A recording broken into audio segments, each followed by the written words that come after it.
오늘 우리에게 주시는 하나님의 말씀은 요한복음 2장 1절부터 11절까지입니다. 사흘째 되는 날에 갈릴리 가나에 혼인잔치가 있었다. 예수의 어머니가 거기에 계셨고 예수와 그의 제자들도 그 잔치에 초대를 받았다. 그런데 포도주가 떨어지니 예수의 어머니가 예수에게 말하기를 포도주가 떨어졌다 하였다. 예수께서 어머니에게 말씀하셨다. 여자여, 그것이 나와 당신에게 무슨 상관이 있습니까? 아직도 내 때가 오지 않았습니다. 그 어머니가 일꾼들에게 이르기를 무엇이든지 그가 시키는 대로 하세요 하였다. 그런데 유대 사람의 정결 예법을 따라 거기에는 돌로 만든 물 항아리 6이 놓여 있었는데 그것은 물 2새 동이들이 항아리였다. 예수께서 일꾼들에게 말씀하셨다. 이 항아리에 물을 채워라. 그래서 그들은 항아리마다 물을 가득 채웠다. 예수께서 그들에게 말씀하시기를 이제는 떠서 잔치를 맡은 이에게 가져다 주어라 하시니 그들이 그대로 하였다.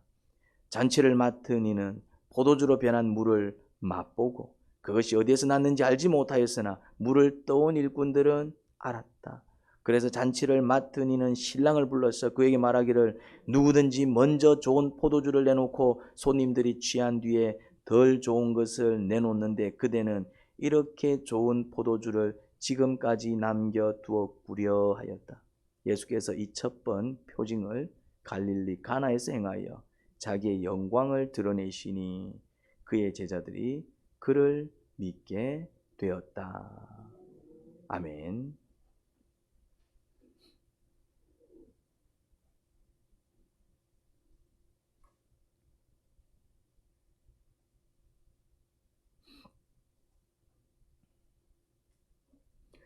예수님은 유다에서 만난 제자들을 데리고 갈릴리로 오셨습니다. 갈릴리 가나에 혼인잔치가 있어서 제자들을 그곳으로 데리고 함께 가게 되었습니다. 예수님 어머니가 먼저 가 계시고 예수님도 제자들을 데리고 또 친히 가신 것을 보면 일가 친척쯤 되는 또 그런 자의 혼인 잔치였나 봅니다. 또 가까운 사람이었기에 가지 않을 수 없는 함께 해야 되는 또 그런 잔치였던 것 같아요. 잔치가 한창 무르익을 즈음에 예수님의 어머니가 예수님께 걱정스레 한마디 하지요. 얘야, 이를 어째? 포도주가 다 떨어졌구나. 큰일 났습니다. 잔치집에 포도주가 떨어졌으니 유대인 잔치 풍습에서 포도주는 빠질 수 없는 중요한 음료였습니다. 그런데 예수님의 대답은 어머니의 걱정만큼이나 적극적이지 않습니다. 여자여, 그것이 나와 당신에게 무슨 상관이 있습니까? 아직 내 때가 되지 않았어요 라고 하지요. 여자여 이렇게 부르니까 아니 어머니한테 여자라니 무슨 이런 말버릇이. 오해하지 마시기 바랍니다. 여기서 여자여는 단지 여성을 가리키는 단어가 아니라 여성을 높여 부르는 존칭입니다. 헬라어에서는 그런 의미를 가지는데 뜻은 여자가 맞습니다. 번역을 하다 보니 우리나라 단어 여자는 그냥 여성을 가리키는 단어에 지나지 않지 그 안에 존칭의 의미가 없다 보니 오해를 할 수 있습니다. 쉽게 말해 남편이 아내를 높여 부를 때, 아들이 어머니를 높여 부를 때, 어떤 사람이 상대 여성을 높여 부를 때 쓰는 단어입니다.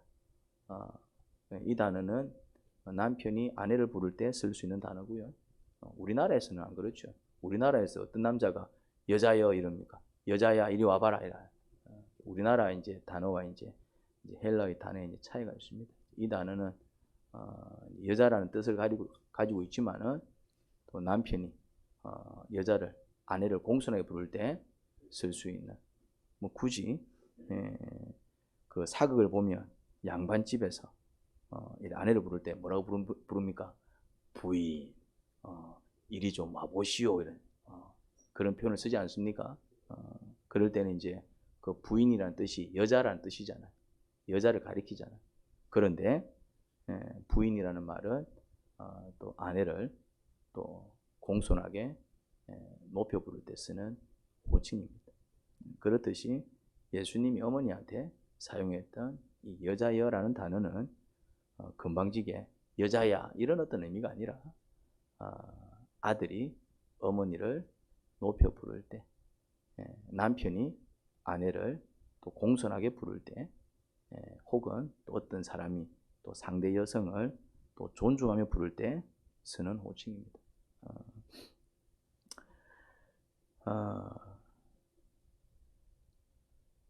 그러면서 하신 말씀이 그것이 나와 어머니에게 무슨 상관이 있어요? 이제 이런 말씀을 하셨어요. 그러니까 이제 이 일에 막 적극적으로 나서고 싶지 않으셨음을 나타냅니다. 아, 그래요? 제가 해결하지요. 이런 게 아니라 그게 나와 어머니한테 무슨 상관이 있습니까? 이 집 잔치인데 막 적극적으로 나서서 마치 자기 책임이냐 해결하고 싶지 않으셨던 것입니다. 이어서 나온 말이 아직 내 때가 아니에요 라고 한 것에서 그 의도를 더 선명히 엿볼 수 있죠. 해결 능력이 안 됐어가 아니라 또 이런 문제 해결하게 되면 또 자기 자신이 드러나게 되잖아요. 예수님은 전면에 나서서 이 문제를 해결하고 싶지 않으셨습니다. 하지만 예수님은 이 문제를 해결해 주세요. 물로 포도주를 만드십니다. 하지만 그 일을 어떻게 진행합니까? 뭐라고요?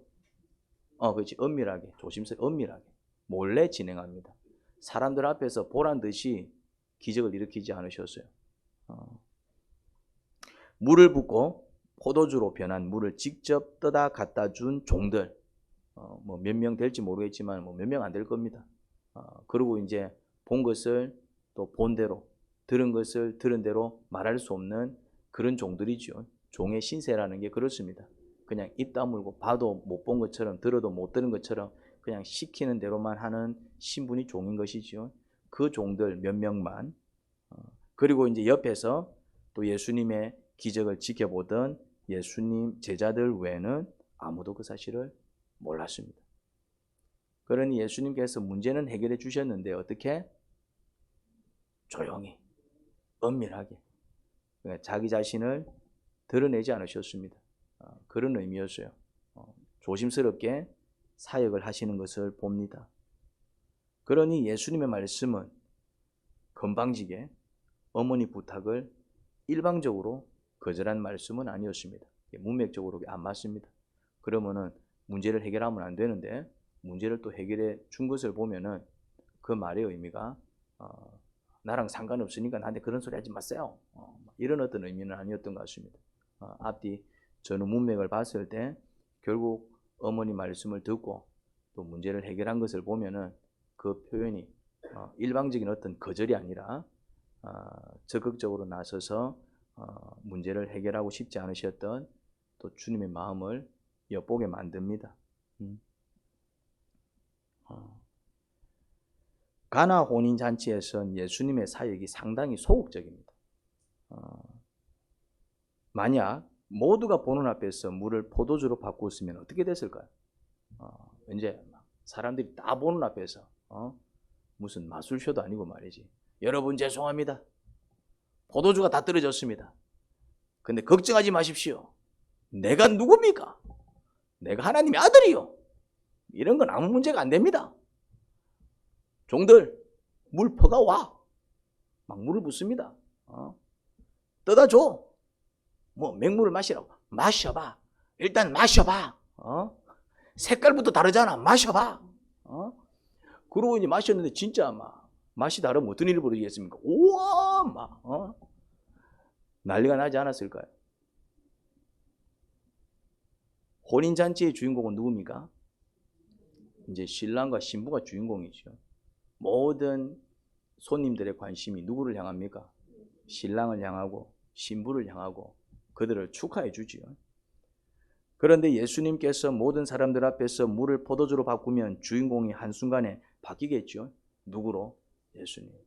신랑 신부는 온데간데 없어요. 이제 물을 포도주로 만들었다. 야, 근데 포도주 맛이 장난 아니다. 야, 막, 주님, 이번에는 맥주로도 한번 바꿔보세요. 막 이렇게 말이지. 완전 이게 막 난리가 났을 것입니다.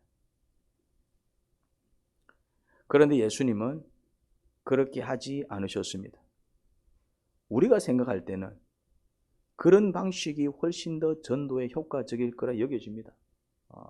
그런 놀라운 일을 보여주면은 와, 대단한 분이시네. 와, 진짜 하나님 아들이 맞는 것 같다. 어떻게 물을 포도주로 만들어? 야, 이런 분이 하나님의 아들이 아니면 누구야? 야, 저도 믿을게요. 저도 믿을게요. 야, 나도 오늘부터 교회 나갈게요. 나도 오늘부터 교회 나갈게요.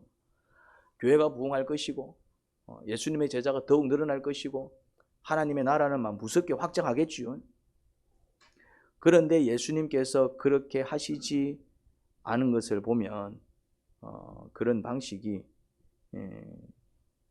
그렇게 효과적인 게 아닌 것 같기도 하고요. 기적은 믿음에 상당히 도움이 됩니다. 기적을 체험하면 믿음이 생겨요. 그리고 기적을 통해서 믿음이 자라기도 합니다. 하지만 기적을 경험한다고 해서 무조건 그렇게 되지 않습니다. 기적을 경험할 때 그런 효과를 맛보려면 일정한 조건이 갖춰져야 합니다. 한번 보세요. 예수님을 십자가에 못 박아 죽인 사람들이 예수님의 기적을 체험했을까요? 안 했을까요? 했죠. 예수님이 얼마나 많은 기적을 베풀었어요. 죽은 자도 살려내고, 죽은 자는 엄밀히 살려냈어요. 다 보는 앞에서 살려냈으니까. 나사렛 시신이 이미 썩어가지고 부패했을 때 뭐라고 합니까? 사람들이 다 뜯어 말립니다. 동굴 문을 열어라. 그때 벌써 며칠이 지났고 지금 썩어갖고 냄새가 장난 아닙니다. 누가 그래 얘기합니까?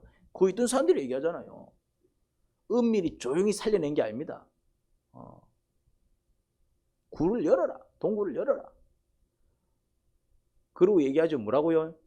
나사로야, 나사로야 부르잖아요. 그때 사람들의 심정은 어땠을까요? 왜 죽은 사람을 불러? 주님 왜 저래? 나사로를 정말 사랑했나? 아무리 사랑했어도 그렇지 시신을 저렇게 불러내도 돼? 예수님이 상당히 자기 감정 조절할 줄 모르네? 다들 그러고 있을 때 나사로가 걸어 나와요? 안 걸어 나와요? 얼마나 많은 사람들이 기적을 체험했습니까? 설마 짜고 치는 고스톱이겠습니까?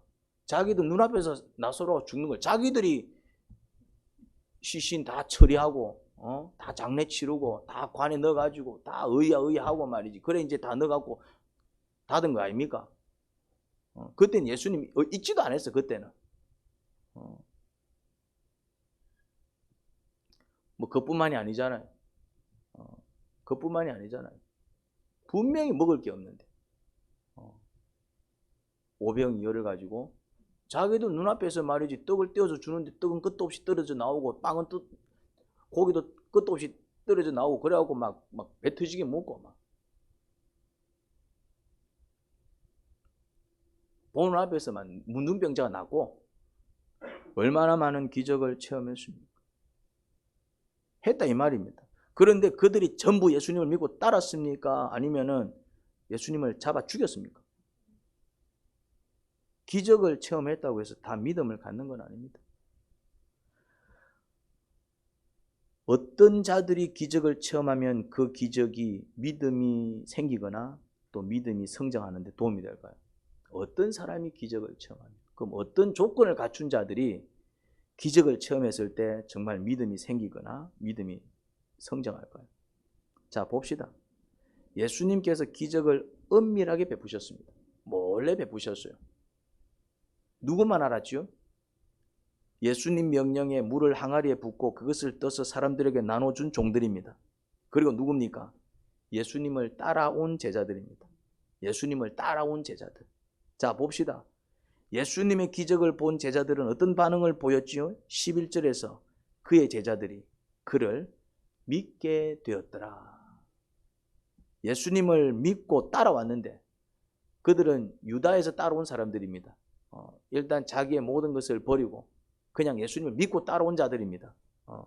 믿고 따라왔는데 예수님을 더욱 믿게 되었다라는 말씀이지요. 제자들에게 그 기적은 작은 믿음이 더 커지는 효과를 불러일으켰습니다. 여기서 기적이 효과가 있는 경우를 알 수 있죠. 제자들은 예수님을 믿으려고 한 자들입니다. 예수님께 상당히 마음이 열려 있는 자들이었습니다. 그들은 메시아를 기다리고 있던 자들이었고 예수님께서 그 메시아라고 하니 그리고 나름대로 예수님께서 메시아이실 수도 있겠다는 확신도 있었고 그러니 따라 나섰겠죠. 쉽게 말해 예수님을 완전히 믿은 것은 아니어도 예수님을 믿기 위해 그 마음이 어느 정도 준비된 자들이었습니다. 그런 자들에게 예수님의 기적이 이분 정말 하나님의 아들이 맞구나 그런 확신을 만들기에 충분했습니다. 어떤 자들에게요? 어느 정도 믿을 준비가 되어 있는 아니면은 믿겠다 한번 믿어보자 그렇게 주님을 향해 마음이 열려있는 자들이 이런 기적을 체험하니까 정말 하나님의 아들이 맞구나 그런 확신이 증폭된 것을 볼 수 있습니다. 하지만 전혀 그런 마음이 준비되어 있지 않은 자들에게 이런 기적을 베풀면 어떤 반응을 보일까요? 그런 마음, 예수님에 대한 그런 관심, 그런 것이 전혀 준비되어 있지 아니한 자들에게 놀라운 기적을 보였을 때 그것을 본 자들은 어떤 반응을 보일까요?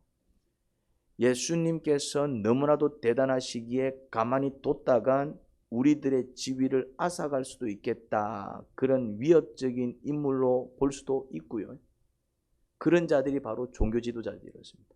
종교 지도자들은 예수님이 기적을 베풀면 베풀수록 예수님에 대한 믿음이 아니라 저거 어찌하면 잡아치기지 그 생각이 되었습니다. 예수님이 기적을 베풀고 능력을 베풀고 사람들이 예수님을 향하고 예수님을 더욱 따를수록 그들은 우리도 저분 믿어야 되겠다. 이래 마음을 먹은 게 아니라 어떻게 하면 저놈을 잡아치기지 그 생각을 내었다 이 말이에요.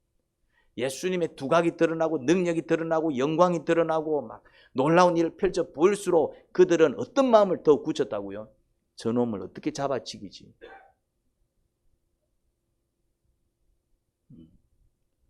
모든 사람들이 기적을 봤다고 해서 할렐루야를 외치지 않습니다.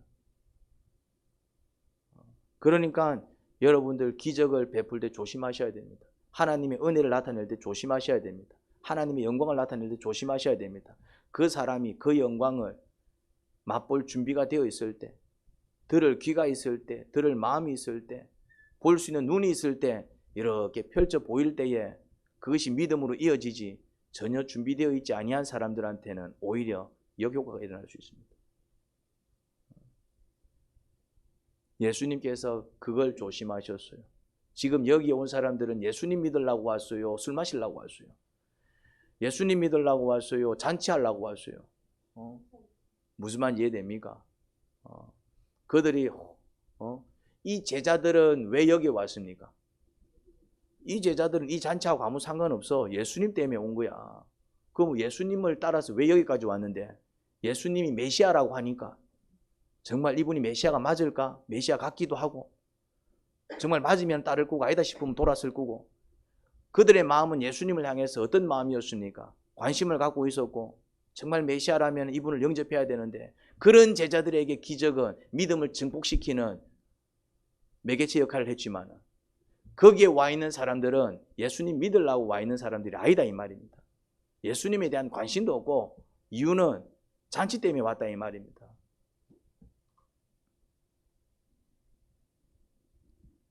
그러니 마음을 살필 줄 알아야 돼요. 준비된 마음인가? 열려있는 마음인가? 보여줬을 때 볼 수 있는 눈이 있는가? 들려줬을 때 들을 수 있는 귀가 있는가? 들려줘봤자 못 듣겠다 싶으면 차라리 말 안 하는 게 낫습니다. 보여줘봤자 못 보겠다 싶으면 차라리 안 보여주는 게 낫습니다. 오히려 뭐 하면 됩니까? 예수님께서는 아직 볼 눈도 없고 들을 귀도 없고 전혀 준비되어 있지 아니한 그들에게 단지 뭐만 베풉니까? 뭐라고요? 그렇죠. 섬기잖아요. 그냥 야들은 포도주가 필요한 거야. 야들은 그냥 지금 포도주가 필요한 거야. 그래서 그냥 잔치를 잘 마치면 되는 거야. 예수님은 그냥 그렇게 소리 없이 그들은 누가 그 포도주를 만든지도 몰라. 신랑, 남들은 말이지 처음에 좋은 거 내놨다가 나중에 취하면은 맛대가리 없는 거 내놓는데 니는 막 더 좋은 거 내놓네. 누가 영광을 받습니까? 신랑도 몰랐을 거요. 이게 어디서 났지? 지가 준비한 것도 아닌데 이거 어디서 났지? 그래요? 누가 준비했습니까? 아무도 예수님이 그걸 준비한 줄 몰라요. 알리지도 안 했고. 그냥 그들한테 이들은 그냥 그 필요를 채우는. 그래서 이제 때가 되면은, 그래서 마음이 열리고 주님을 또 이해하고 또 들을 귀가 열리면 그때 얘기해 주는 것이죠. 서두르지 않으셨어요. 서두르지 않으셨어요. 그런 모습을 보게 됩니다. 그런데 이제 마음이 열려 있고 주님께 관심이 있고 주님을 따라서 여기까지 온 그들한테는 어떻게 합니까? 그 기적을 보이죠. 옆에 서서 보게 만듭니다. 그리고 그들 앞에서 기적을 베푸십니다. 그들은 다 보고 있었습니다. 그렇잖아요. 포도주가 떨어졌다는데 물을 부으래. 물을 부어서 뭐 어쩌려고? 지금 여기서 포도주를 갑자기 만들려고? 근데 만들려면 포도를 갖고 와야지. 왜 물을 부어? 야매로 만들려고 그러나? 그런데 이제 물을 그것도 무슨 물이냐면은 그게 마시는 물도 아니야. 그거는 정결예법, 손 씻는 물이고 발 씻는 물입니다. 그건 발 씻는 물이었다니까요. 그런데 뭐라 얘기합니까? 그 발 씻는 물을 떠서 갖다 주라 이래요. 종들도 기가 차지. 물론 종이라는 분은 사람들은 그냥 막 시키는 대로 하니까요. 뭔 생각이 있겠어요. 그런데 이 발 씻는 물을 와 사람들한테 떠서 갖다 주라. 또 그걸 지켜보는 제자들은 왜 발 씻는 물을 사람들한테 또 갖다 주라 그래? 사람들이 취해가지고 그 물 맛을 포도주 맛으로 착각할 거라 생각했나? 막 생각이 복잡합니다. 그런데 어떤 소리가 들립니까? 와, 니 진짜 맛있는 포도주를 마지막까지 남겨뒀네.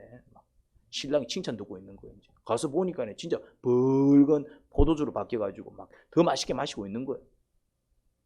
제자들은 알잖아요.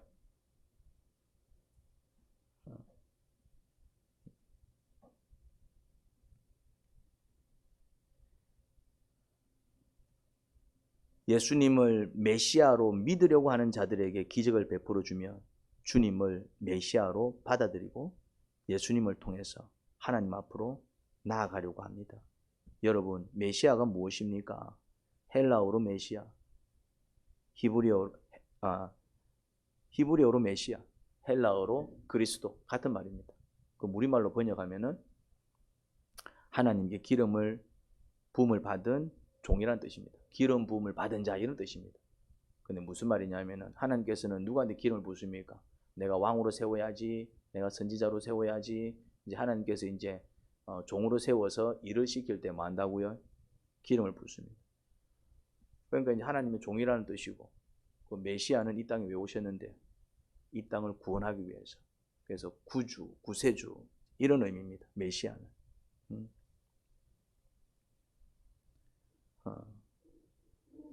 죄악 가운데서 죄인을 구원해서 하나님께로 이끌어 가실 구원자, 바로 그런 구세주지요. 예수님을 그런 자로 이해를 해야 됩니다. 그러니 예수님을 믿더라도 예수님께서 누구신지 바로 알고 믿어야 한다 이 말입니다. 또 이제 이 기적이 오용이 될 때 어떤 일들이 벌어집니까? 또 종교 지도자들처럼 예수님께서 기적을 베푸면 베풀수록 잡아 죽여야지 하는 또 그런 하나님을 대적하는 사람들도 있지만 또 이제 이런 부류들도 있습니다. 와, 저 사람을 우리의 왕으로 세우면은 이제 포도주 걱정은 안 해도 되겠네. 와, 이제 포도주 농사 안 지어도 되겠네. 와, 저분을 우리의 왕으로 세우면 이제 빵 걱정 안 해도 되겠네. 이제 빵을 알아서 만들어 주시니까 고기 걱정 안 해도 되겠네. 와, 저분을 우리 왕 세우면 이제 막 병 걱정 안 해도 되겠네. 막 무슨 병이든지 다 나사삐네 막. 그런 자들도 많이 있었습니다. 이 기적의 오해죠. 예수님께서 기적을 베풀어 주신 이유는 단지 병 고치는 게 목적이고 단지 빵 먹여주는 게 목적이고 단지 포도주 만들어주는 게 목적이었습니까? 아닙니다. 내가 하나님의 아들이라는 사실을 알려서 그들한테 뭘 베푸는 게 목적이었습니까? 구원을 베푸는 게 목적이었습니다. 그러니까 왜 왔습니까? 예수님은 물을 포도주 만들어 주려고 오셨어요? 빵이 없으니까 빵이나 주려고 오셨습니까? 아닙니다. 물론 빵 없으니까 빵도 주시기도 하고 또 급하니까 뭐 포도주 만들어서 또 문제를 해결해 주시기도 하시지만은 예수님께서 이 땅에 오신 궁극적인 이유는 우리를 하나님께로 데려가기 위해서입니다. 우리를 하나님께로 데려가기 위해서요. 그런데 예수님을 그런 분으로 맞아들이지 않고 우리를 하나님께로 데려가려고 오셨구나. 그러니까 얼른 나를 하나님께로 데려가세요 해야 되는데 그냥 포도주 만들어주네, 빵 만들어주네, 병 나사주네, 예수님을 그런 정도로만 이해를 하는 거예요. 정작 예수님께서 주려고 하는 것에는 관심이 없어. 정작 예수님께서 우리에게 이루시려고 하는 것에는 관심이 없어요. 그래서 이제 언제 예수님을 찾습니까? 지쪼대로 살다가 아프면 예수님을 찾습니다. 그리고 나으면 또 지쪼대로 살아요. 지쪼대로 살다가 배고프면 예수님을 찾습니다. 그러다가 이제 조금 문제가 해결되고 또 이제 밥 문제 해결되면 뭐지 합니까? 또 지쪼대로 살아삐고. 지옥 가는 인생을 산다 이 말입니다. 주님은 그게 아니어서 그게 아니야. 밥도 중요하지만 빵도 중요하지만 포도주도 중요하지만 그건 이 땅에 사는 동안 중요한 것이고 정말 더 중요한 것은 너희가 주님께로 돌아가서 하나님께로 돌아가서 하나님께서 너희들에게 정말 주시고자 하는 그 행복과 안식과 그 영원한 복락을 누려야 되는데 너가 그렇게 살아서 되겠냐? 왜 주님을 찾는 일이 생깁니까? 왜 포도주가 떨어지는 일이 생깁니까? 왜 질병에 걸리냐 이 말입니다. 왜 문제가 발생하느냐 이 말입니다. 왜 자꾸 인생은 꼬이고 복보다는 저주가 더 많습니까? 주님을 떠나서 그런 일들이 생긴다 이 말입니다. 주님을 떠나서 근본적인 문제를 해결해야 되는데 근본적인 문제는 관심이 없고 빵 떨어지면 주님 찾았다가 빵 문제 해결되면 다시 지쪼대로 살아삐고 말이지. 아프면 주님을 찾았다가 말이지 그 문제 해결되면 또 지쪼대로 살아삐고 말이지. 자기 마음대로 사는 그 인생 자체가 문제 있는 인생인데 주께 굴복하여서 주께서 이끄시는 그 축복된 인생을 살아야 되는데 그게 안 되니까네. 우리가 스스로 못하니까네. 우리가 스스로 하나님께로 못 가니까네. 주님께서 하나님께서 아들까지 보내가고 가자 데리고 가려고 보내신 거다 이 말입니다. 그 마음을 알고 죄송해요 내 마음대로 살아서 죄송해요 이제는 집에 돌아갈게 하고 손잡고 갈 생각은 하지 않고 그러고 있더라 이 말입니다. 예수님을 믿어도 예수님을 왜 믿어야 되는지 바로 알고 믿어야 된다 이 말입니다. 그런 상태에서 기적을 체험하면 바른 믿음을 키워나갈 수 있습니다. 그런 상태에서 이분 정말 하나님의 아들이 맞구나. 이분 따라가면 천국 가겠구나. 그런 확신을 더 가지고 그 주님을 따라서 가기 위해서 애를 써야지. 제자들은 그렇게 따라왔다 이 말입니다. 제자들은 그 포도주 때문에 따라온 게 아니고 제자들은 뭐 그 물고기 때문에 따라온 게 아니고 오히려 예수님께서 기적을 베풀어서 물고기를 많이 잡게 하니까 어떻게 하던가요? 그 배와 물고기를 버리고 예수님 쫓아가잖아요. 무슨 말인지 이해됩니까?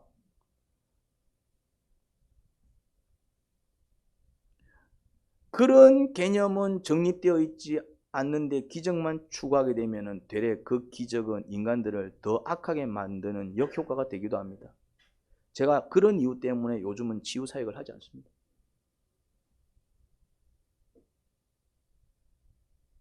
예수님 잘 믿으라고 아프면 기도해주고 그래서 병을 치료해줬더니 이분들이 좀 이상한 짓을 하더라고요. 제가 거기서 실망을 하고 예수님 잘 믿으라고. 예수님 잘 믿으라고. 도와주기 위해서 한 건데 오히려 어떤 분은 무릎도 낫고 좋아져요. 그러면 무릎 좋아지면 그 다음부터는 어떻게 됩니까? 나를 고쳐주신 예수님 이러면서 이제 주일도 좀 성수하고 나를 고쳐주신 예수님 이러면서 이제 또 주님을 위해서 봉사도 하고 이래야 되는데 말이지. 고쳐주놨더만은 더 열심히 일하고 있네. 아플 때는 말이지 아파서 주일을 성수하더만 이제 안 아프니까 이제 막 주일까지 이제 막 일하러 가는 거예요. 이제. 그럼 고쳐줘야 돼. 고쳐주면 안 돼요. 또 나중에 또 아파서 왔더라고. 내 기도 안 해줬지 이제. 이분은 고쳐주면 안 고쳐줘야 이분은 뭐 아파서라도 뭐 아프니까 막 뭐 어차피 막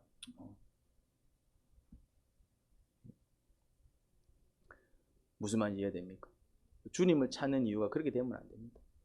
물론 그런 이유 때문에 찾을 수 있어요. 그런 이유 때문에 주님을 만날 수 있습니다. 다들 처음에는 그렇게 만나주요. 근데 그렇게 만났지만은 이분이 왜 나에게 이런 은혜를 베풀어 주시고 정말 나에게 주시려고 하는 축복이 뭔가, 내가 이분을 통해서 누려야 될 은혜가 무엇인가, 그거를 발견해야지. 천국 가는 믿음이 돼야지.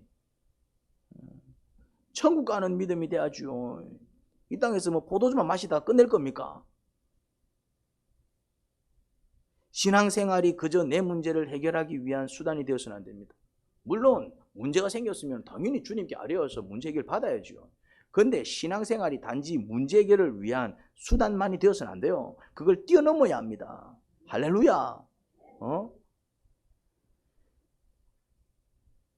신앙생활을 그저 내 문제 해결하는 수단으로만 삼는다면 이건 아주 치명적인 문제가 될 수 있습니다. 예수님이 어떤 분이신지 공부하셔야 됩니다. 그리고 예수님께서 이 땅에 왜 오셨는지 공부하셔야 됩니다. 그리고 예수님께서 십자가를 왜 지셨고 그 사건이 우리에게 어떤 의미를 가지는지 분명히 이해해야 합니다. 그런 공부를 병행하면서 치유도 경험하고 채무 해결의 역사도 경험하고 내 인생을 책임져 주시고 바르게 이끌어 주시는 은혜를 체험해야 믿음이 바르게 성장합니다. 이런 분이라면 내 인생 맡겨도 되겠다. 그래서 그런 분을 위해서 죽을 수도 있는 거고요. 믿으니까.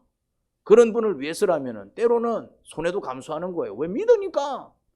그런 분을 위해서라면 무슨 말이든 순종할 수 있죠. 왜? 믿으니까. 이분은 믿을만해. 이분은 믿을 수 있는 분이야. 나를 도우시는 하나님이시고 늘 지금까지 그렇게 해오셨고 그런 분을 위해서라면 주님의 주권에 굴복하는 믿음으로 나가야지 자꾸 내 주권에 주님을 굴복시키는 믿음이 되어서는 안 된다 이 말입니다. 내가 원하는 것을 이루기 위해서 자꾸 주님을 찾는 그런 신앙이 아니라 주님의 소원이 무엇인지 알고 그 소원을 이루어드리는 사람으로 성장해 나가야지요.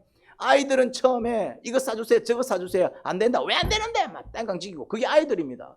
그런데 그런 아이가 9살이 돼도 그 짓거리를 하고 있고 심지어 20살이 돼도 그 짓거리 하고 있으면 한 주패비야지 그런 것들은. 20살짜리가 그러고 있으면 주패비야지. 20살짜리가 여전히 그러고 있고 30살짜리가 여전히 그러고 있으면 그 인간이가 거기. 근데 신앙생활도 마찬가지죠. 초신자는 그럴 수 있어요. 아무것도 모르는 사람은 그럴 수 있어요. 막 신앙생활 할 사람은 그럴 수 있어요. 그것 때문에 교회 온 사람은 그럴 수 있어요. 그런데 10년이 지나고 20년이 지나고 성경을 배우고 예수님이 누구신지 깨달으면 믿음이 뛰어넘어야지. 그래서 진짜 축복으로 나가야죠. 진짜 축복으로. 포도주가 아니라 포도주 안 마셔도 그만이야. 무슨 말인지 이해됩니까? 그거는 뭐 마시면 좋지만 안 마셔도 그뿐이잖아요. 그런데 천국은 반드시 가야 되잖아요. 지옥은 절대로 가면 안 되잖아요. 우리의 죄 문제를 해결해야지요. 내가 악한 자인데 악한 자가 아니라고요. 악한 자가 아닌데 왜 사건 사고를 경험합니까? 우리가 겪는 모든 사건 사고는 다 내 죄악에서부터 출발한 거예요. 몰라서 그렇지. 내가 뭐 잘못했지? 나라법은 어긴 적이 없어요. 그러니까 이 자리에 있겠죠. 나라법 어긴 사람들은 다 어디에 있습니까? 이 자리에 있다는 얘기는 나라법은 안 어겼다는 얘기예요. 그런데 하나님의 법이 따로 있습니다. 하나님은 우리를 그 법으로 심판하십니다. 우리가 마음으로 얼마나 죄 짓습니까? 마음에 안 든다고 미워하고 때로는 화내고 화내는 사람들이 어디 있어요? 그러니까 다 죄인이란 얘기예요. 우리는 용서하고 이해하기보다는 불평과 불만이 더 빠르고 내 마음에 들지 아니하면은 다투고 싸우기 일수고 그게 악한 거 아닙니까? 다 그래서 하니까네. 나는 그래도 남들보다 나으면 나은 겁니까? 하나님 보시기에는 죄인이라니까요. 이 땅에는요 스스로 천국 갈 수 있는 사람이 아무도 없습니다. 그걸 못 깨달으니까 예수님을 안 믿는 거예요. 나는 뭐 딱히 뭐 잘못한 것도 없는데 뭐 이대로 살다 보면 뭐 천국이 있는지 지옥이 있는지 모르겠지만 있으면 천국 가기 다들 그렇게 생각하고 있어요. 그게 아니라니까네. 그런 어떤 근본적인 문제를 해결해 주시기 위해서 우리 스스로는 절대로 갈 수 없는 그 천국으로 이끌어 주시기 위해서 주님이 오셨다 이 말입니다. 그래서 주님을 믿는 거예요. 예수님을 믿는 거예요. 그런데 그 믿음도 그냥 생기진 않더라 이 말입니다. 또 기적을 통해서 주께서 베풀어 주신 은혜 속에서 또 그 감사와 그 사랑을 체험하면서 변화되어 가는데 그런데 그 기적도 어떤 자들이 그 기적이 좋은 효과를 거둔다고요? 내 마음이 정말 주님을 향해 진실된 믿음을 고백할 때 그런 어떤 열린 마음을 가지고 있을 때 그럴 때 기적을 체험하고 은혜를 체험할 때 정말 주를 향한 더욱더 큰 헌신들이 나온다 이 말입니다.